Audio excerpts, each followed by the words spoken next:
Welcome back. Saudi अरब America से 142 अरब dollar का असलहा खरीदेगा। सदर ट्रंप ने दिफाई पैकेज की मंजूरी दे दी। स्ट्रेटेजिक मुआहदे पर दस्तखत भी हो गए। अमेरिकी सदर ने सऊदी अरब को अहम नॉन नेटो इत्तेहादी करार दिया। सिविल न्यूक्लियर मुआहदे पर भी इत्तफाक हुआ। सऊदीया 600 अरब डॉलर की सरमायाकारी करेगा। शहजादा मोहम्मद बिन सलमान ने सरमायाकारी 10 खरब डॉलर तक ले जाने का वादा किया। सऊदी वली अहद मोहम्मद बिन सलमान का कहना है, हम इब्राहिमी मुआहदे का हिस्सा बनना चाहते हैं, लेकिन मुआहदे का हिस्सा बनने के साथ 2 रियासती हल का रास्ता भी महफूज बनाना चाहते हैं। वाशिंगटन में अमरीकी सदर के साथ न्यूज़ कॉन्फ्रेंस में सऊदी वली अहद ने कहा, सऊदी अरब फ़लस्तीन और इसराइल के लिए अमन चाहता है। Be part of the Ibrahim Accord, but we want also to be sure that we secure a clear path of two-state solution. And today we have a healthy discussion with Mr. President that we're going to work on that to be sure that we can prepare the right situation as soon as possible to have that. White house में Saudi वली अहद के साथ news conference के दौरान सदर Trump का फ़लस्तीनी सहाफ़ी से दिलचस्प मुकालमा हुआ। फ़लस्तीनी शनाख्त जाहिर करने पर ट्रंप ने कहा, फ़लस्तीन बेहतरी की जानिब गामज़न है और फ़लस्तीन उन्हें बहुत पसंद करते हैं। Be any joint investment between the U.S. and Syria, and will you visit Damascus? Are you from Syria? No, but Where are you from? I'm from Palestine. Oh, you're making a lot of progress, huh? Very good. Well, they like me. The Palestinians like me. The Palestinians are doing very well, actually. I think we're working very closely with a lot of people to make everybody happy, including Israel, the Palestinians, and everybody. That's very interesting. Dinner में क्या पहनूंगा, betting sites पर इस पर हलचल मची थी। White house में इशाइया से खिताब में सऊदी वली अहद ने कहा, मुझे बताया गया लोग शर्त लगा रहे थे कि मैं डिनर में ब्लैक सूट और टाई पहनूंगा या नहीं। मैं माजरत करता हूं, लोग शर्त हार गए।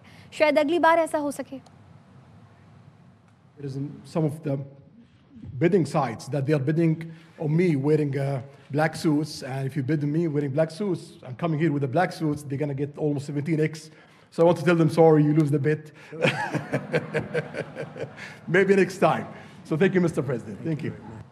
अमरीकी सदर ट्रंप ने अमरीकी नशरियाती इदारे ABC न्यूज़ को फेक करार दे दिया।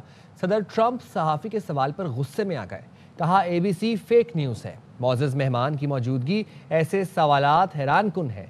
मेरा एप्स्टीन फाइल से कुछ लेना देना नहीं। ABC न्यूज़ का लाइसेंस वापस ले लेना चाहिए क्योंकि आपकी न्यूज़ फेक है।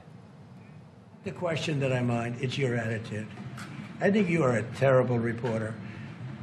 It's the way you ask these questions. You start off with a man who's highly respected, asking him a horrible, insubordinate, and just a terrible question.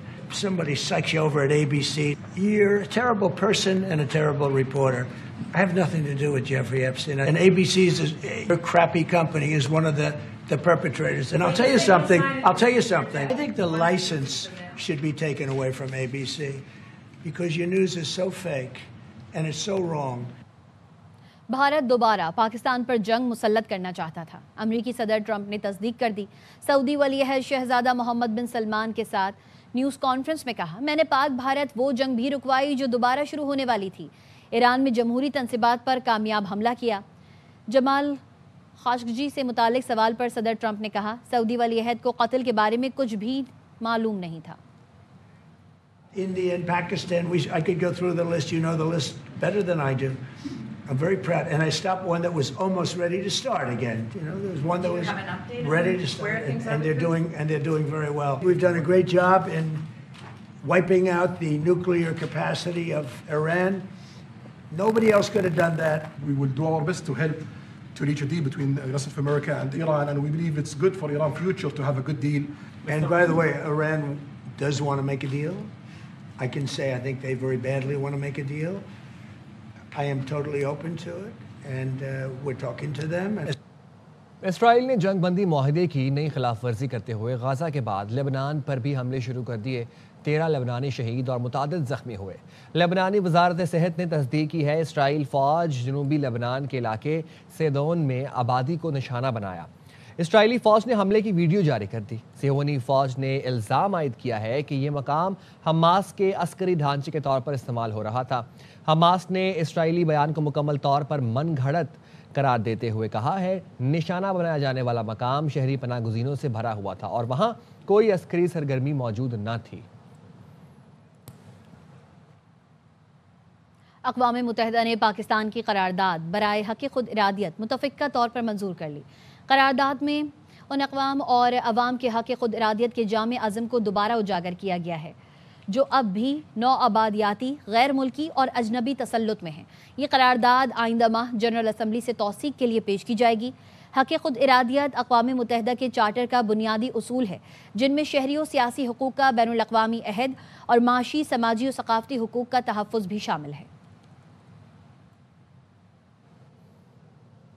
Moscow में Shanghai ताउन तंजीम के इजलास के मौके पर नायब वज़ीर-ए-आज़म इस्हाक़ डार की शरीक ममालिक की वफूद के सरबराहान से अहम मुलाकातें हुईं। तर्जुमान दफ्तर ख़ारजा के मुताबिक रूसी वज़ीर-ए-आज़म मिखाइल मिशुस्तिन से इस्हाक़ डार की मुलाकात में SCO रुकन ममालिक में ताउन बढ़ाने पर गुफ्तगू हुई। इस्हाक़ डार की चीनी वज़ीर-ए-आज़म ली शियांग से भी मुलाकात हुई। इस्हाक़ डार ने पाकिस्तान की जानिब से खित्ते में मजबूत शराकतदारी पर जोर दिया। कतरी वज़ीर-ए-आज़म शेख मोहम्मद बिन अब्दुर्रहमान अल सानी से नायब वज़ीर-ए-आज़म की मुलाकात में दो तरफ़ा ताल्लुकात और इलाकाई ताउन से मुताल्लिक़ उमूर पर तबादला ख्याल किया गया। किर्गिस्तान की काबीना के चेयरमैन अब्दुल अलबेग कासिम अलीयोफ से मुलाकात में दो तरफ़ा ताल्लुकात, इलाकाई ताउन और SCO के इक़दामात का जायज़ा लिया गया। इस्हाक़ डार ने उन्हें SCO सरबराहान हुकूमत काउंसिल की सरबराही संभालने पर मुबारकबाद दी।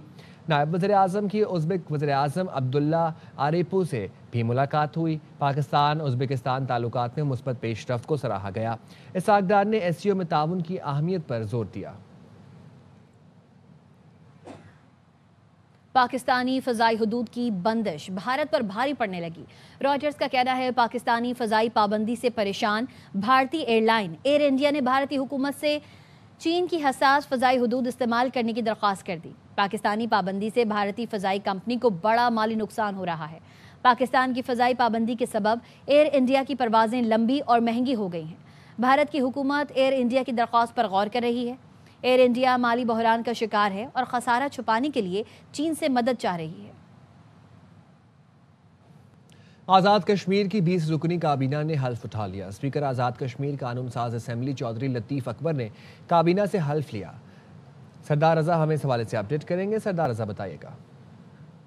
जी बिल्कुल, आज़ाद कश्मीर में बनने वाली पीपल्स पार्टी की नई हुकूमत ने जो है वो 20 रुकनी काबीना ने अभी कुछ देर कबल ही हल्फ उठा लिया और नई काबीना में वज़रा की तादाद 18 जबकि 2 मशीरान हुकूमत फ़ाद याकूब और अहमद सजीद इसमें शामिल हैं। ऐवान सदर मुज़फ़्फ़राबाद में होने वाली इस तकरीब में नौ मुंतखब वज़ीर-ए-आज़म राजा फैसल मुमताज़ राठौर जो है और उसके साथ साथ सरदार तनवीर इलियास साबिक़ वज़ीर-ए-आज़म सरदार याकूब समेत मेंबरान असम्बली और शहरियों की बड़ी तादाद में इसमें शिरकत की है। जबकि सदर आज़ाद कश्मीर बैरिस्टर सुल्तान महमूद चौधरी की अदालत के बाद स्पीकर असम्बली चौधरी लतीफ़ अकबर ने जो है नई काबीना से हल्फ उठाया। इसके साथ साथ मैं आपको ये शेयर कर दूँ कि इसमें महकमों के जो कलमदान हैं वो इन वज़रा को बाद में सौंपे जाएंगे। जी बहुत शुक्रिया सरदार रज़ा। क़िला अब्दुल्ला में चेक पोस्ट पर दहशत गर्दों के हमले में चेक पोस्ट इंचार्ज शहीद हो गया। वाक़या क़िला अब्दुल्ला के मकाम पर कब्रिस्तान चेक पोस्ट पर पेश आया। हमले के नतीजे में चेक पोस्ट इंचार्ज सादुल्ला मौके पर शहीद हो गया। दहशत गर्द गाड़ी छोड़कर फरार हो गए। अहले इलाका और शहीद पुलिस दफादार के रिश्तेदार दारों ने फरार दहशत गर्दों की गाड़ी को आग लगा दी। मुश्तल अफराद ने कोयटा चमन शाहरा ट्रैफिक की आमदोरफ्त के लिए बंद कर दी। DPO और डिप्टी कमिश्नर की आमद पर शाहरा खोल दी गई। मुसल्लह कबाइल ने दहशत गर्द फ़कीर के निजी चेक पोस्ट और घर को आग लगा दी। दीगर दहशत गर्दों के ठिकाने मिस्मार कर दिए। पुलिस दफादार के रिश्तेदारों ने दहशत गर्दों को फौरी गिरफ्तार करने का मुतालबा किया है। मज़ीद खबरें ब्रेक के बाद साथ रहिए।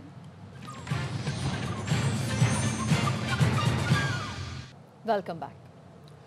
DGISPR lieutenant general Ahmed Sharif Chaudhry ने कायद-ए-आज़म यूनिवर्सिटी इस्लामाबाद का दौरा किया। असातिज़ा और तलबा के साथ खुसूसी नशिस्त हुई। DGISPR ने दाखिली सूरत हाल, मुल्क की दिफाई और पाक फ़ौज के पेशा वराना किरदार पर रोशनी डाली। सोशल मीडिया पर जारी प्रोपेगेंडा और असल हक़ाइक़ से मुतालिक भी आगाह किया। नजरियाती तौर पर रखवाले हैं हमारे, ये आइडियालॉजिकली ये हमारे रखवाले हैं। आई कैन से कि आप जितनी एफर्ट कर रहे हैं सर, इसका बहुत ज़्यादा इम्पैक्ट मेरी यूथ के ऊपर आया।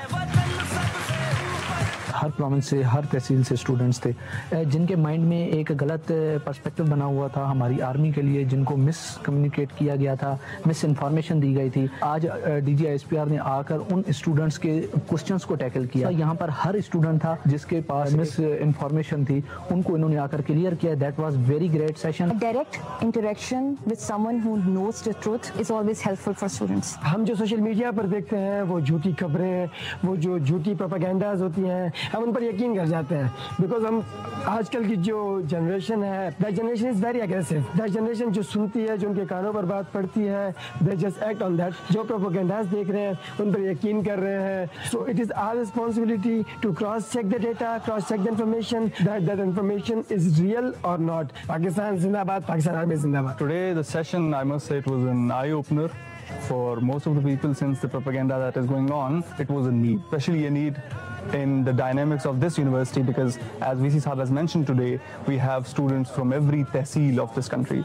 In Pakistan Army, we can find persons from all across the Pakistan, from all even villages of Pakistan. It's truly Pakistan. There is no Balochistan, no KPK, no Punjab.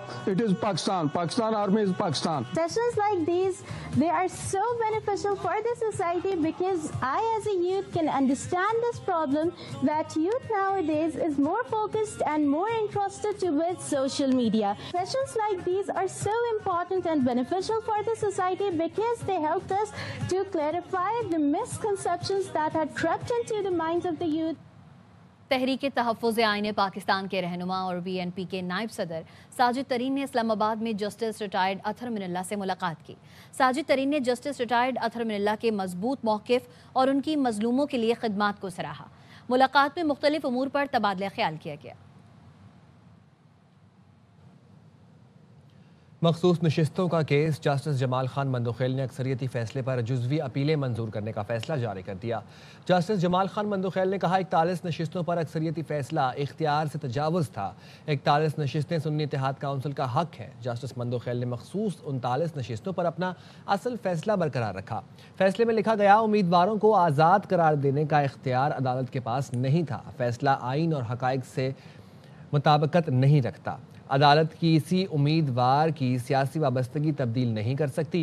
41 उम्मीदवारों का मामला अदालत के सामने ज़ेर इल्तवा नहीं था। जस्टिस मंसूर अली शाह के अक्सरियती फैसले में 41 उम्मीदवारों को आज़ाद करार दिया था। जस्टिस जमाल खान मंदोखेल ने 41 नशिस्तों पर अक्सरियती फैसले को रिव्यू में तब्दील कर दिया।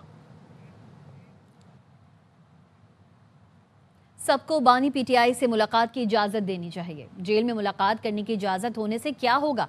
शेख रशीद कहते हैं, पहले ही अवाम गुर्बत और महंगाई में पिसे हुए हैं, बेहतरी के हालात पैदा करें। मैं यहाँ था ही नहीं, बैरून मुल्क था और मेरे खिलाफ केसेस हैं।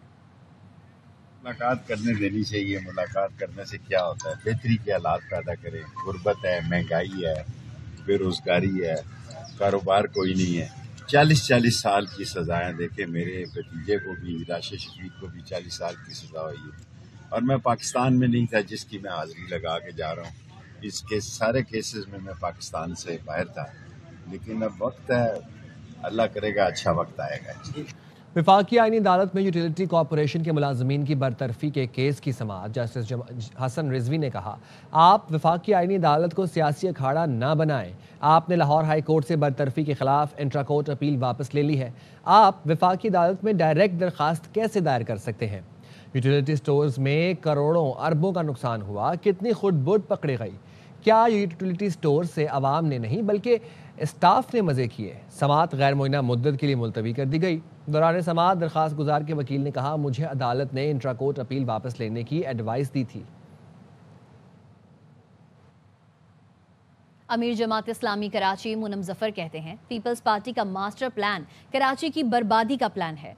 डबल डेकर बस का ऐलान करते हैं, सिंगल बस चलाई नहीं जा रही। जिन लोगों ने कराची की मुस्कुराहट छीनी, MQM ने उन्हें इस्तिस्ना दिलाया।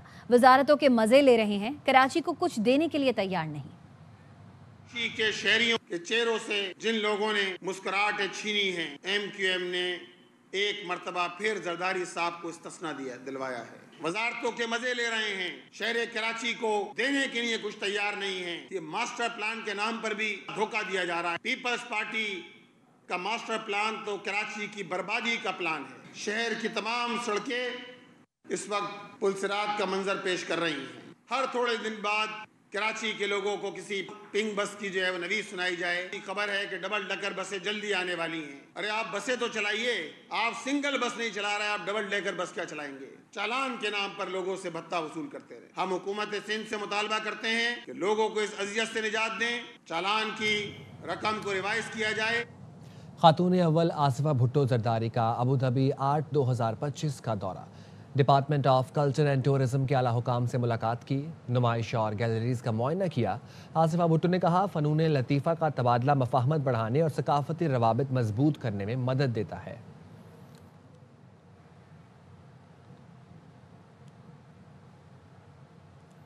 पाकिस्तान स्टॉक मार्केट में आज तेजी का रुझान है। 100 इंडेक्स की 1,62,000 की सतह बहाल हो गई। 1428 पॉइंट्स इजाफे से 1,62,363 पॉइंट्स पर ट्रेड कर रहा है। दौरान कारोबार 1477 पॉइंट्स का इजाफा देखा गया। स्टॉक माहिरीन का कहना है तमाम माशी अशारिये मस्बत हैं, जिसकी वजह से मार्केट में तेजी देखी जा रही है।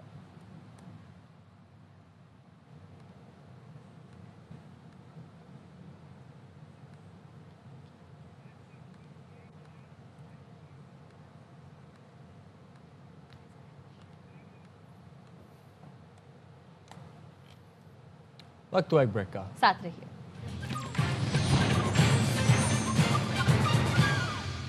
Welcome back. IMF की कुछ शराइत हैं जिनको हम पूरा कर रहे हैं। कुछ कंपनियां मुल्क से गई तो बहुत सी कंपनियां आ भी रही हैं। वफाकी वजीर सरमायाकारी बोर्ड कैसर अहमद शेख कहते हैं, अमरीकी कंपनियों की जानिब से नए मिनरल्स में बड़ी सरमायाकारी आ रही है। जैसे कि मामलात को हल करेंगे और IMF की हमें ज़रूरत नहीं है। तो बहरहाल IMF की ज़रूरत थी, हमने लेट किया उस वक्त। IMF की कुछ कंडीशनैलिटीज़ हैं, हमें फुलफिल कर रहे हैं, पूरी तौर पे उनसे समझौते में हैं। कुछ कंपनियां बाहर गई हैं, कुछ कंपनियां आ भी रही हैं। $2.5 बिलियन की इन्वेस्टमेंट हुई है, पिछले साल भी तकरीबन यही थी। नए जो मिनरल्स पाकिस्तान में एक्सपोर्ट जो पोटेंशियल उसका है, ये अमेरिका की इतनी ज़्यादा दिलचस्पी है, ह्यूज इन्वेस्टमेंट आएगी। हमारे यहाँ जो ब्लैक इकानमी है उसको हमने बेहतर करना होगा। जितना वज़ीर इत्तलात पंजाब अज़मा बुखारी कहती हैं, गैर कानूनी मुकीम अफगानों की इत्तला देने वालों को नकद इनाम मिलेगा। गैर कानूनी मुकीम अफराद की मालूमात देने वाले शहरियों का नाम से गैराज में रखा जाएगा।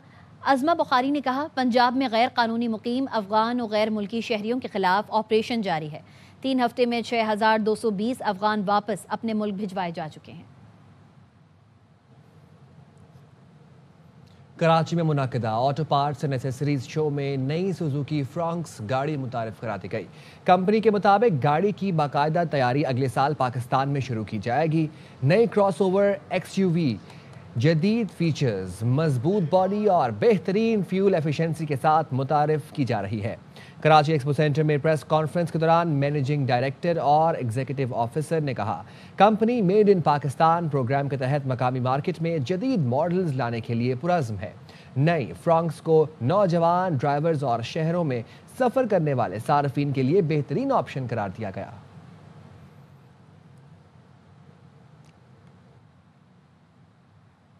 गवादर के समंदर में दर्जनों डॉल्फिन्स की करतबबाजी से माहौल दिलचस्प हो गया। मकामी माहीगीरों ने खूबसूरत लम्हात की वीडियो बनाकर सोशल मीडिया पर वायरल कर दी।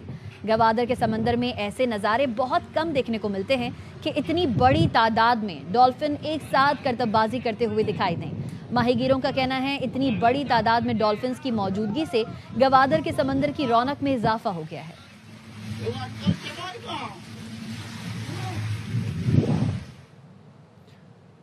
ड्राइवर के बगैर चलने वाली गाड़ी ने फार्मूला 1 के माहिर ड्राइवर को शिकस्त दे दी। दुबई में कार रेसिंग का अनोखा मुकाबला हुआ।